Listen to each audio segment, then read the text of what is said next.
together, we work together, and we prosper together.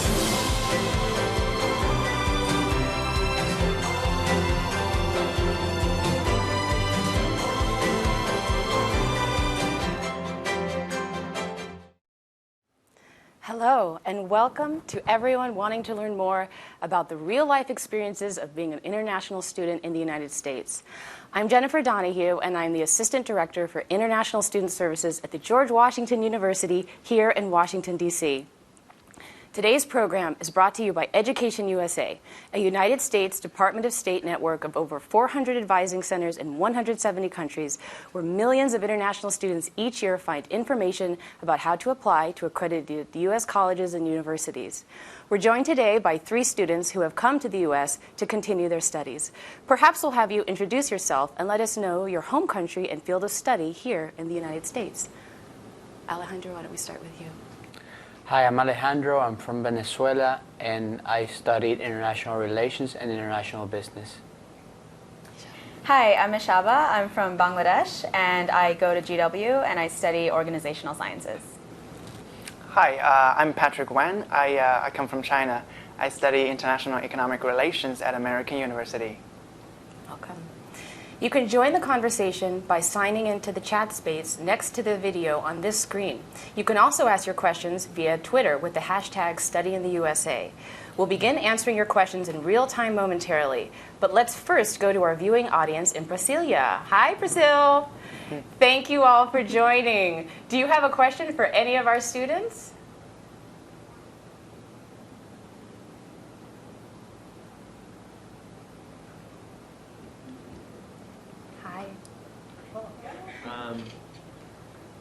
Do all universities require an essay for admission, and what are they about?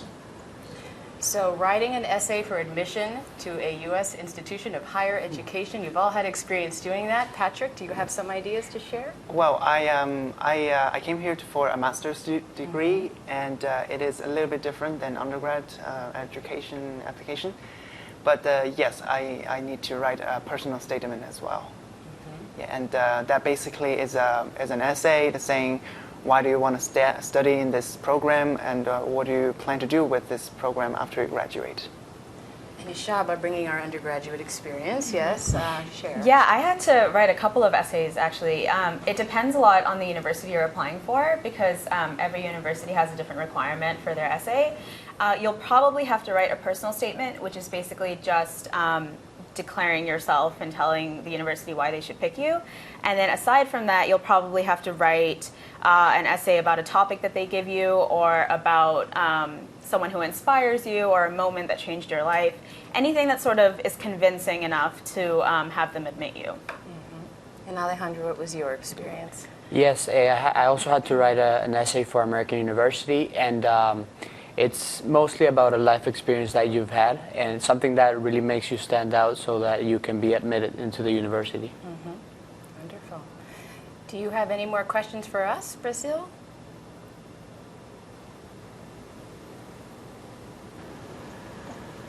Yes. How did you choose your university? Mm-hmm. That's a good question. Alejandro, how did you choose to study at American University?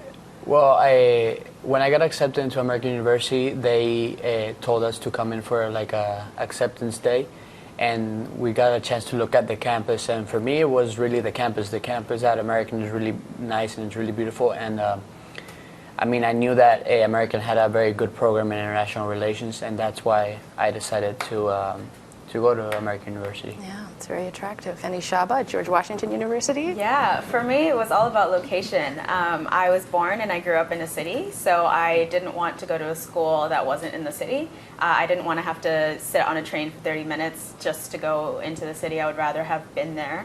And GW is very central. It's downtown DC. DC is also an amazing city, and then also because my brother went to GW, so there was a little bit of that as well. All in the family. All in the family. All right. Now we're going to go to some online questions from our audience online. Let's take a few moments to hear what they have for us. So as you decided to study in the United States, what were some of the challenges that you first experienced when you arrived here? I know it's a big process adjusting, getting to know friends, getting to know the university. Ishaba, what was your experience with that? Challenges, I think the biggest one for me was moving from a really small school to a really big school. I went to a private school in Bangladesh where my graduating class was only 32 students. And then coming here, it's you go to this massive university where there's people from all over the world and it's such a big population. I think moving to a new country and then not having people that you already know is quite difficult because you have to familiarize yourself with everything. And there's not that sense of home and there's not that sense of familiarity already instilled. You have to make it for yourself. And I think that's quite difficult. Wonderful. Now, it's my understanding that sometimes you may experience culture shock or things like that. Patrick, have you experienced that at all? Culture shock. I mean, I exchanged before coming to the United States, so I know a little bit about how things are different or are done differently in other countries. But still, coming to the United States, the language is a huge challenge for me. Before coming here, I already studied English for like 10 years in Chinese educational system. But still, when the professor is talking in the lectures, you still can't understand many of the words and expressions. And it takes a long time and effort, a lot of effort to catch up and ask your friends or go to the office hours and to see what they actually mean. But fortunately, the U.S. colleges are very accommodating to your need in this respective. The professor is always happy to see you in the office hours, and as far as my friends, they're very friendly too.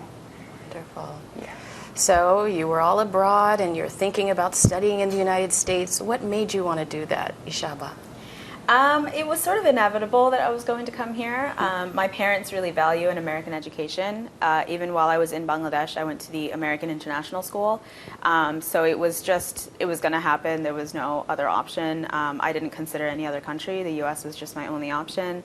But that being said, it's very uncommon for kids to come abroad from Bangladesh because it's a very poor country. So if you are able to come abroad, it's definitely a privilege. And so I'm really thankful that I got to come abroad, but I really didn't have any other choice. For me, it was always the U.S. And Alejandro, you did some high school here. Yes, And yes, what I made did. you decide to also pursue a college experience in the United States? Well, I figured that, and I knew that by coming to study college here in the U.S., I would have more opportunities to grow as a professional and then as a student as well. I could learn so much here studying in the U.S. And basically, yeah, those were the two things that made me come to study in college in the U.S. So as you prepared to apply, what were the standardized tests that you had to take to be admitted? Patrick? For graduate degrees, it varies. If you're pursuing for business degree, then it is, what is it called again? GMAT? GMAT, Yeah. thank you, GMAT. If it's more like engineering or economics, then it's GRE. And of course, you always have to take the language test, which can be either TOEFL or IELTS in the British system. And I believe for undergrads, you have to take SAT, but I would love to hear from you. Yeah. Yeah, I took so many. I took the SATs, I took the ACTs, and I took the TOEFLs. And the thing with the SATs and the ACTs is that either or is accepted. So it depends, whichever one you do better on, you go ahead and submit. The TOEFL I had to do because I don't come from an English-speaking country. So if you don't hold a passport from an English-speaking country, then you're required to take the TOEFL to prove that you have English proficiency. And then different universities have different requirements for the scores for each standardized test. And what kind of preparation did you do to prepare for those exams, Alejandro? Well, I did some tutoring. They tutored me, and I also went to a center in which they gave classes to prepare me for those exams. But the classes were really good. I mean, they really prepare you for these exams. But what I would suggest to anybody who is going to take the exams, like don't stress about it. If you study, you're gonna do good. Good advice. Now, before you came, and you knew you would come study here, you'd gotten your letter, you knew you were coming, your admission letter, were you nervous about coming? And did your parents come with you on that first trip, or did you come on your own, Alejandro? No, my parents did come with me. They came with me both times, first to the high school and then to college. But yeah, it's definitely a relief that they came with me, because if not, I think it would have been a greater difficult experience. And Patrick, as a graduate student? I came by myself, and yes, I was nervous, and it's a 2-year commitment, and you'd have no idea where you would be after 2 years. You know, you come to the United States from thousands of miles away, and all your friends and family are left behind. You have to venture into this new land, and you don't know anyone. You don't speak their language very well, and you probably have to find a job afterwards. And all these things would just seem very challenging in front of you. But as time goes by, I find as things come by, you just do it. And it's not as hard as you think. Excellent point. So it's my understanding that most institutions provide some sort of an orientation program. So I'm sure you attended that. And how, beyond that, did you get acclimated to the university, Eshava? One of the biggest things that I tell every international student is like the best thing you can do for yourself is to get involved on campus, because when you keep to yourself and when you keep yourself isolated, everything gets worse. You get lonelier, everything feels a lot more stressful, you get more nervous. So the best thing to do is to join a student org, join Greek Life, do whatever you have to do to get acclimated and to meet people. I think that's the most important thing. Orientation is great. You can meet a lot of people at orientation, but the chances of you actually maintaining those friendships are quite small. So I would recommend that you join something that interests you. Personally, I joined college radio because I love music and I love talking and I love broadcast. So I joined radio and I met some amazing people, and I definitely felt a lot more at home. And how else have you plugged into the institution? I also joined the Student Association, and I decided to represent myself as an international student. That's also a great thing that you can do, because you are, that's what makes you unique, is that you're an international student, and compared to a huge college population, you're just a tiny little student, tiny little population. So when you put yourself out there and you represent yourself as an international student, it makes you different, it makes you unique, and you have all these stories and experiences you can tell people that other people won't have. And I think if you can find a leadership position with that in mind, then it's definitely going to make you stand out. And Patrick, as a graduate student, was it a little different for you? Oh, it's very different. There's no more clubs or fraternities for you to join. But I think for graduate students, the intention is much clearer. You come to the United States either to pursue a professional degree, which means you want to go to a better job, or you want to advance in the current level of your job, or you go to a PhD degree and say I want to do research afterwards. And graduate student life is more like going to school, research, read your papers, write your papers, talk with professors. I mean, that's by no means it means there's no social life. You still hang out with your friends in the program or in the school, but it's different. And I mean, Eshava is a very capable person. She has taken a lot of leadership roles, but you don't have to do that to survive in U.S. campus. Every person has a different personality. For me, I like quietness. I like hang out with 2 or 3 best friends, and that's totally fine. And that's about the United States. You do whatever you feel like comfortable with. And your 2 or 3 best friends, are there some Americans in there too? Oh yeah, I have one American friend who's really close to me as well here. Wonderful. And you met them here during your studies? Yes. Yeah, she actually invited me to spend the Christmas with her in my first year when I felt lonely. Everyone left the campus, no friends are around, and it was the best Christmas I have had. Wonderful. Alejandro, have you made friends with some Americans during your time here? No, yes, I definitely have made friends with some Americans. And other international students as well? Yes, with other international students. I mean, AU is a very international campus, and there are people from all over the world, but there are also, of course, Americans, and the Americans are very, very nice. the student population in general at American is very, very nice, and I'm sure across the U.S. as well. So the thought is that the life in the United States can be a little pricey. What is the cost of living, and how can you finance that while you're here? How do you sustain your fantastic lifestyle?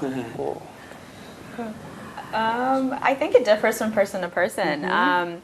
Some people are very fortunate and get to come here with a scholarship, and some people also get to come here with the help of their parents. Their parents help them finance.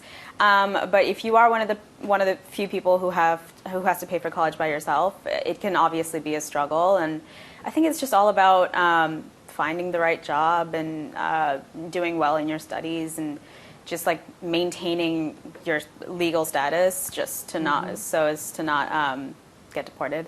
But yeah, I think it depends from person to person. Yeah. I really understand the concern of financial stress. Before I come here, I understand my parents would not be able to supply the amount of money that would cost me to study and live in here. The tuition is very expensive in the United States, and the cost of living is very high for Washington, D.C. or any metropolitan cities as well. So when I was looking for universities, I intentionally looked for their financial aid page. If you go to any university, they will normally have a financial aid page that tells you we offer these and that financial aid packages. Some of them you can't apply because they're like, say, government scholarship, but some of them you can. There are school scholarships, there are university scholarships, there are also the government also offers Fulbright scholarship, which you can apply as a foreign nationals. And you want to gather as much information as you can on the website. There's also other resources. When I was applying, there's a website called Grad Cafe, which is a place where all the graduate applicants discuss their the package they received and what university to choose from. And there are a lot of information you don't get from the official sources. Normally, the universities don't tell you, we give 20 students every year this scholarship. They just tell you, we have this available, you need to apply for it. Learning from the other sources helps you to decide, okay, this is more likely for me to get a financial aid. Great. Let's go back to Brasilia for a few more questions. Hi. Go ahead. Hi. I would like to ask, what kind of extracurriculars did you do in high school, and which ones do you do now? So extracurricular activities that you did in high school and that you might have continued to do in your studies here. Well, in high school, I played tennis and I played basketball, and in college, I played a little bit of tennis and I also played a little bit of basketball with friends. But I also started to go to the gym a lot and to run. So yeah, those were my extracurricular activities. Wonderful. Fitness, yes. I did everything in high school. I was one of those people who signed up for all the clubs and then eventually made myself like the president of the. I was just ridiculous in high school, so maybe don't take my advice. But extracurriculars are very important for admissions in the U.S. They don't just look at your transcript; they also look at what you did. So make sure you do get involved in school. And then when you come to university, you can do whatever you want. Just find something that you like and then and do it. Honestly, there's no boundaries. No one's going to restrict you from doing anything. You can join whatever club, whatever organization you want, and then do whatever you want with it as well. And Patrick, as a graduate student, my high school is pretty boring. And as any Chinese student, you study like 10 hours, 20 hours, 12 hours a day, and you go home and eat and do homework and sleep and wake up the next morning and go to school again. So it was pretty boring. But What about now? Any extracurriculars? I like playing tennis. I like going hiking, and there are a lot of places where you can go hiking around here. The Americans like going hiking. And I think there are a lot of clubs where you can join, which you can join, and it doesn't matter which one you like.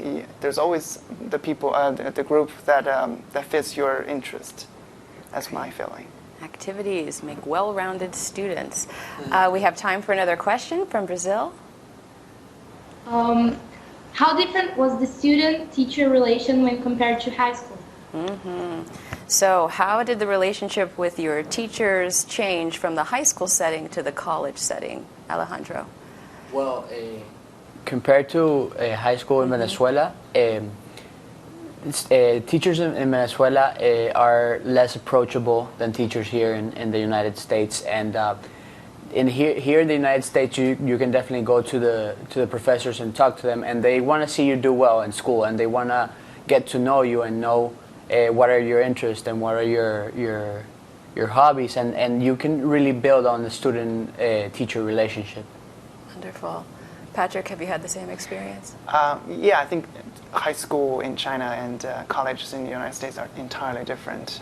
In high school, we have this classes, which you are like 50 students and get together, and you always sit in the one classroom, and teachers come in and teach you the language or math or geography and get out, and the next teacher comes in.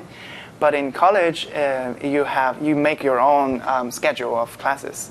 You select the classes you like, and you take the book and you go to the classroom where the teacher is going to teach. And then it's normally 1 or 2 hours. And after class, you read more. You do a lot of reading by yourself, and you discuss with friends or do homeworks together, do group projects, or go to office hours of the professor. And it's much more about independent learning than in a high school.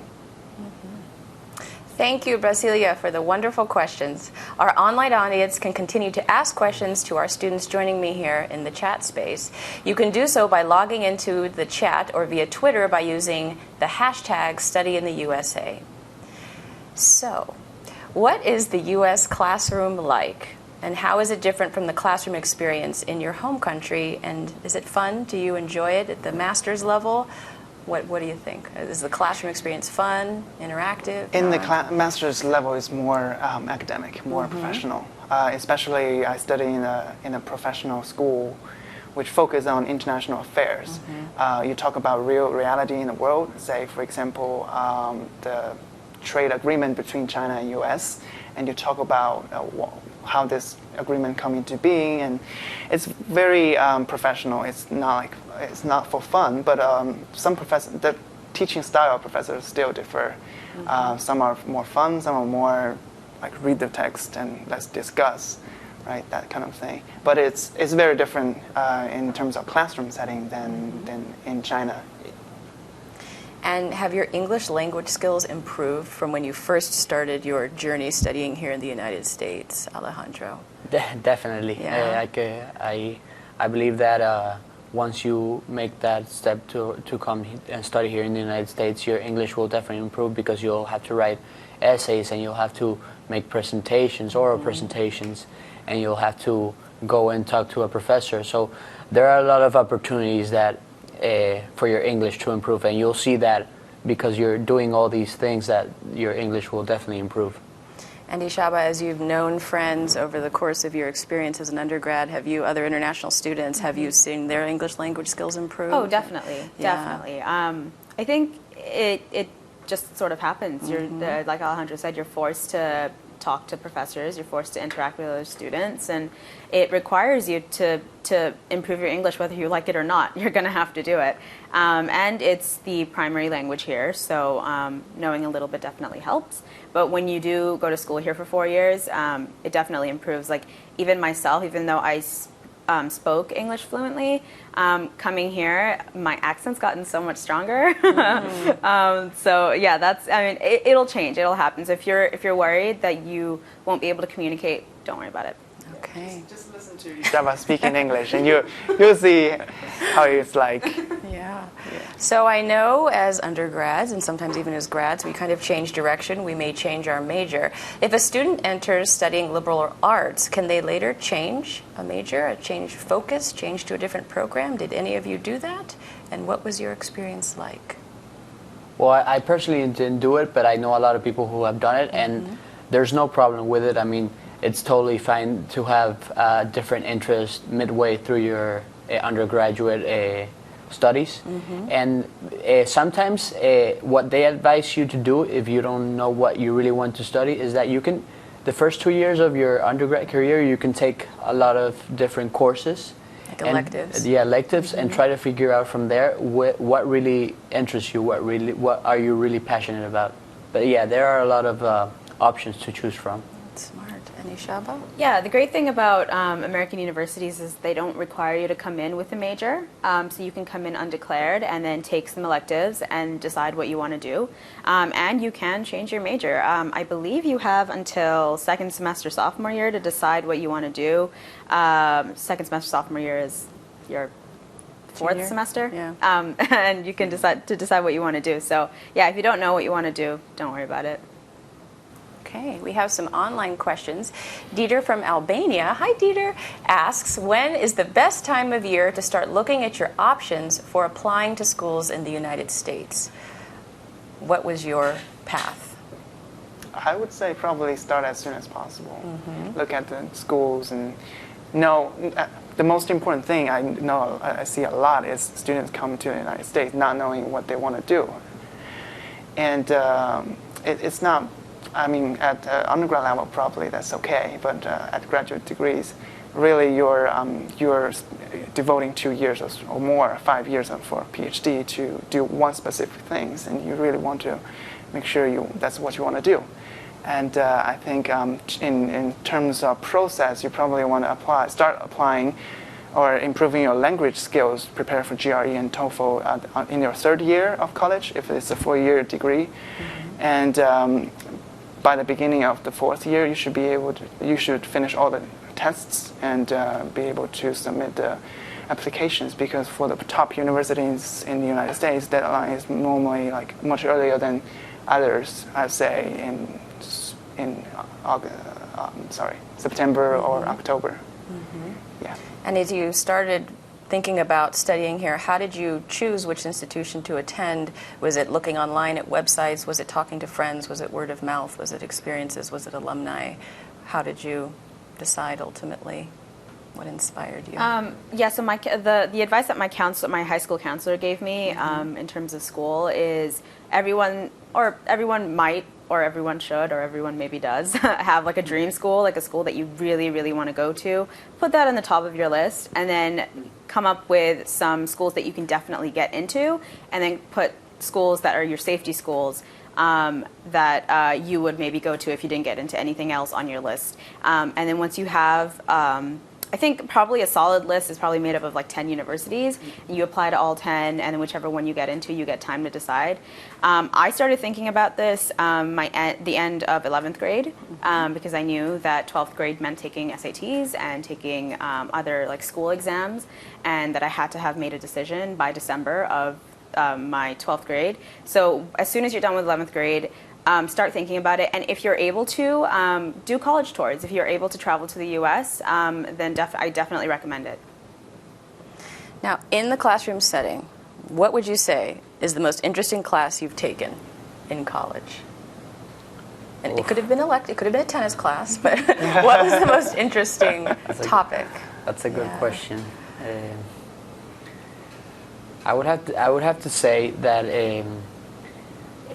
social entrepreneurship was really interesting. We discussed a lot of nonprofit organizations and organizations that are created for a social purpose, and it's really nice to see how many individuals throughout the world and how many organizations throughout the world are interested in helping the world develop. I mean, I'm very interested in international development, so this class really fit into what my interests were. Wonderful. It inspired your entrepreneurial spirit. That's fantastic. Exactly, yes. And Ishaba? I took a stress management class once that was actually very useful and not as easy as you might think.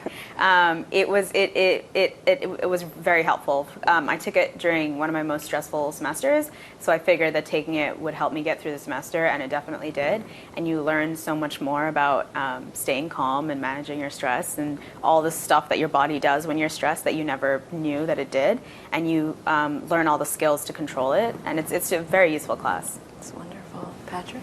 The my favorite class in here is called Negotiation Skills, which is entirely different than anything I've ever taken.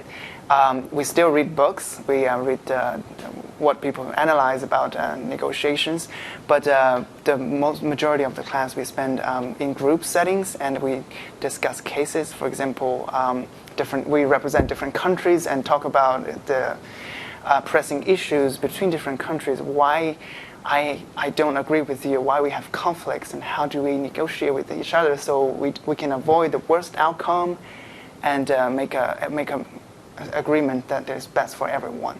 It is a very practical class, and the teacher encourages your personal, creative performance, and it's a very unique experience for me. Wonderful. So negotiation, stress management, entrepreneurial leadership. We've got a great team here. Before you came to the United States, if you could think back at that time and tell some students who are thinking about coming now, what could they be doing to prepare to be successful here? What preparations did you do before you came? Ishaba? Do a lot of research. Do your research. You might think that you know what the U.S. is like, but you might not as well. So I would say just Google like the basic things, like what's the weather like in the state that you're going to, what the town is like, if there's good restaurants and stuff around. Also research banks, because you have to come and create a bank account, so make sure you look that up.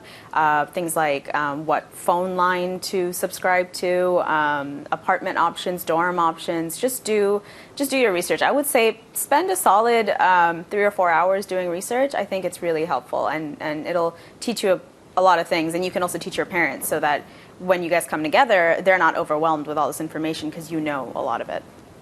Patrick? I may be different. I mean, I'm the anxious type. I went Need her before. stress management class. Yeah, probably. Before coming here, I spent like days and days looking through the website and see, what is it like to study in the USA? What should I do? What should I pack in my luggage? And everything. What electronic device can I use in the United States? What not? It took me a long time, but it was fun to do. And one thing I want to tell my friends who hasn't come to the United States is don't worry. Most universities have this orientation program, which will tell you everything you need to know in the first month or so. Housing, where to get food, how to open a bank account, how to get a cell phone. They'll all tell you. No need to stress out. It's going to be fine. All right. And one of our major concerns for all of us is, what do we eat in the United States? Now, I know we're known for eating lots of hamburgers, but it doesn't look like you all eat many hamburgers. Can you talk a bit about the food options in the United States and the food that's available, and if you're able to find food from your home country here? I mean, of course, there are hamburgers and cheeseburgers and bacon cheeseburgers and pizza and all those good things that they like to eat here in the States. But there's also a lot of international foods, and I can find Venezuelan food in DC. I can find Venezuelan food in most states here that I've been to.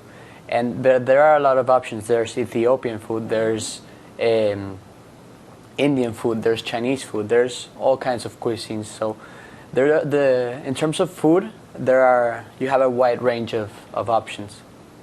Ishaba, same experience for you? Yeah. You're not restricted to hamburgers. Don't worry. There's everything. Also, I would recommend, if you are lucky enough to get a dorm with a kitchen, do some cooking. Go to the supermarket, buy some stuff, and then cook whatever you want.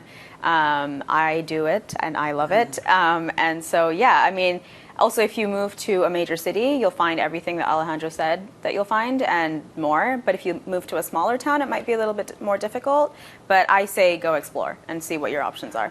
Have you made some dishes from your home country here to share them with your friends? Yeah, all the time. Any chance I get, I'll do it. So here we are in the busy nation's capital. Do you feel safe here in the United States? Is safety a concern for you or not? Ishaba is our lady on the panel here today. Yeah, safety is definitely a concern for sure, especially in a big city. But I also grew up in a city, so I'm very I know my boundaries. I know where not to go. But like every city, there are good parts, there are bad parts. So be smart. Just and I'd say come with some street smarts. Know what to do and what not to. Don't talk to strangers. The things your parents teach you when you're younger. I think for me in DC, I try not to walk around past 9:30. I just don't feel very safe. So if you don't feel safe, don't do it. DC and major cities have great access to public transport. Uber is great.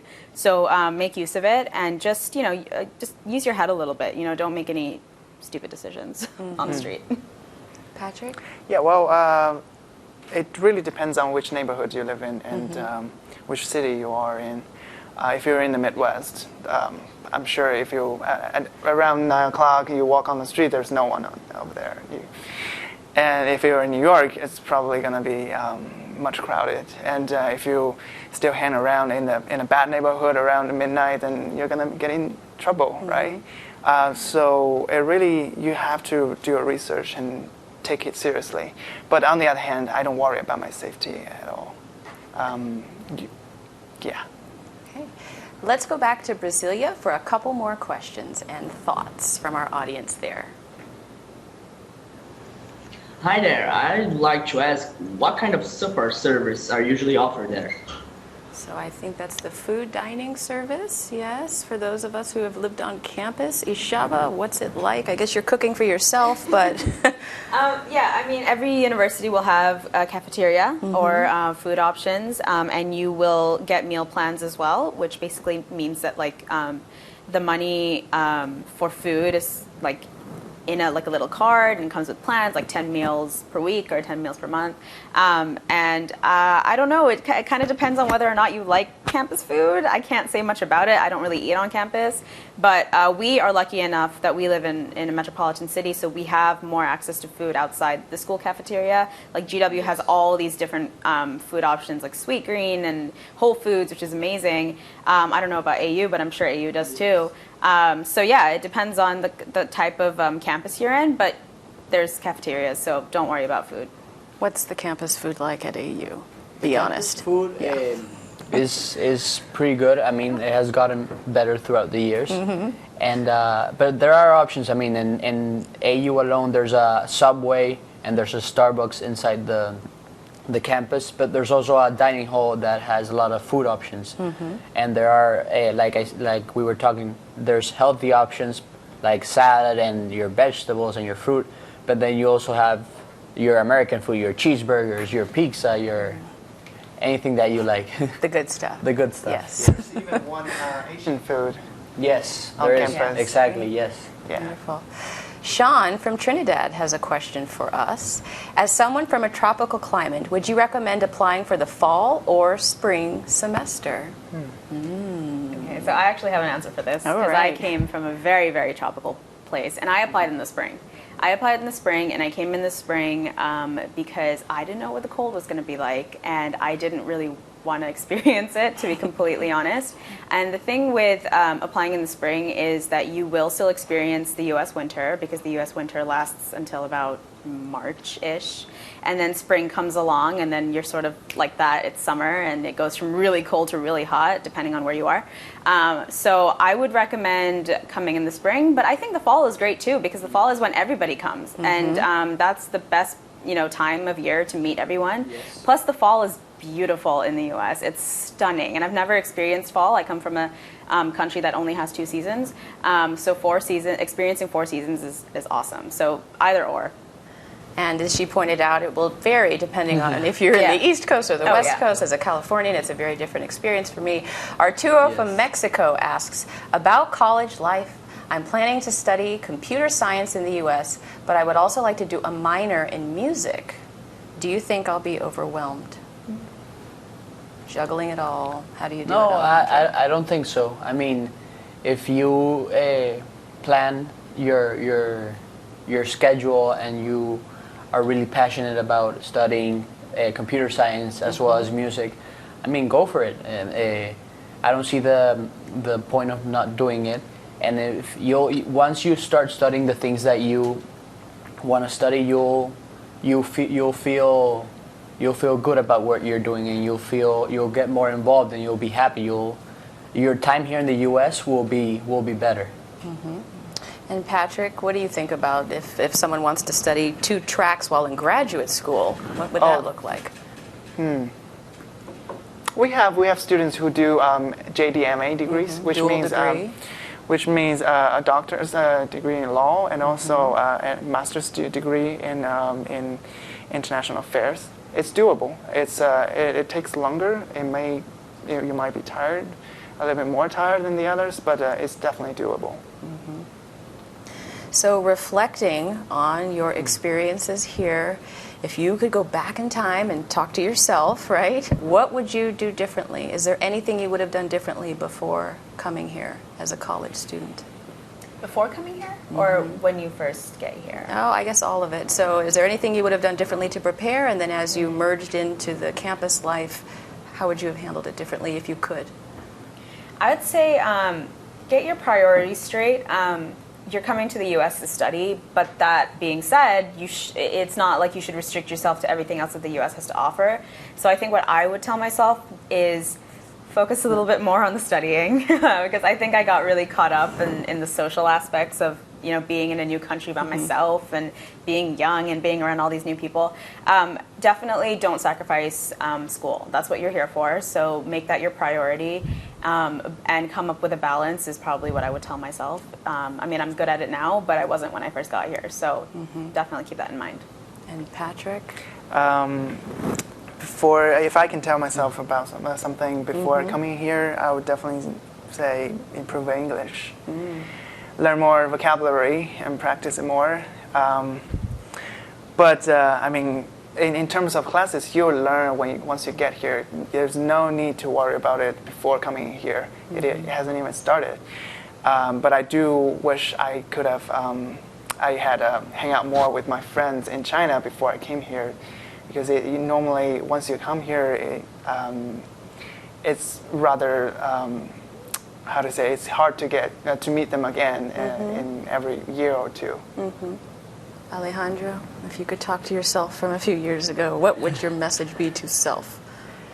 I say I would definitely have gotten involved in more student organizations. I think that's a great way to get involved in different things that you might be interested in, and it's a great way to meet people. So I would, although I have a lot of friends, I think those would have been my reflecting points of view.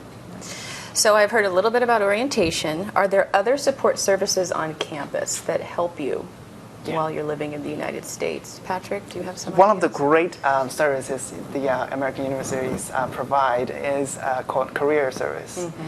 I think most universities have a career center, which not only helps you to change your resume, to go over your personal statement, but also post the jobs.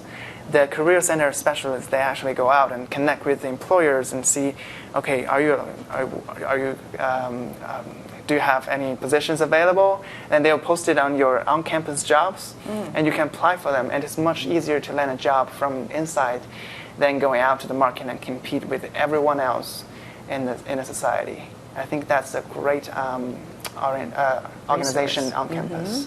Ishaba, support services that you're a fan of? Yeah, Career Services is great. Definitely take advantage of that, as well as the ISO or the ISS, depending on what it's called in the university. What does that stand for? International Students Office or International Services. Oh no, International Student Services. Okay.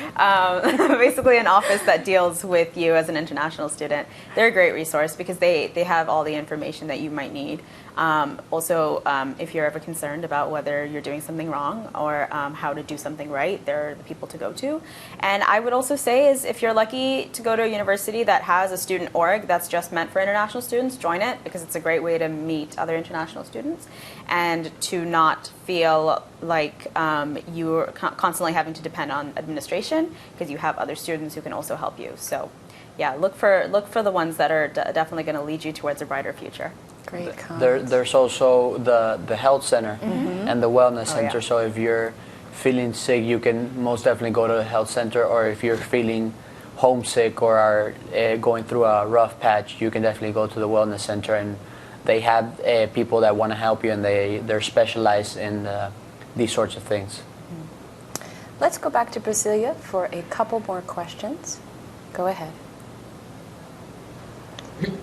So, how to cope with cultural shock?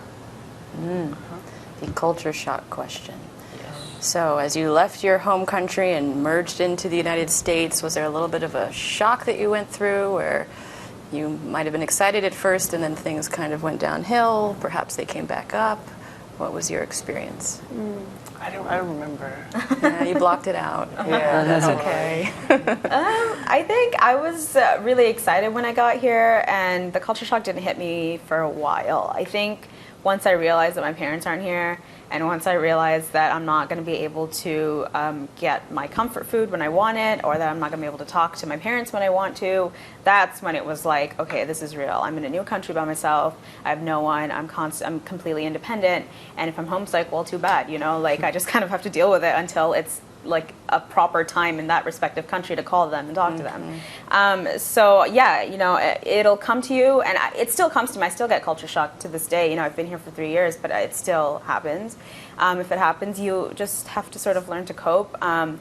Having friends really helps, so make sure you establish that as soon as you get here. You have a good group of friends, especially friends who can relate is really helpful. Having someone to talk to really helps. Again, Alejandro said that there's health centers, and they're trained for this. They're trained to help you with homesickness. So yeah, culture shock happens, homesickness happens. It's inevitable. It's going to happen. If you've never been to the U.S., then just coming here is going to be a culture shock. So yeah, everyone deals with it differently. Unfortunately, we are already out of time. I'd like to thank Patrick Ishaba and Alejandro for their valuable insight today. I'm sure our online audience has benefited from your experiences and will feel comfortable when they continue their studies in the United States. Thank you to all who joined us today. A special thanks goes out to our friends in Brasilia. Thank you so much for joining us. Remember that you can continue the conversation by using hashtag #StudyInTheUSA, and many resources are available to you through the Education USA website. You can also see updates on this page about future programs in the Study in the USA series. Thank you, and goodbye for now. Obrigado.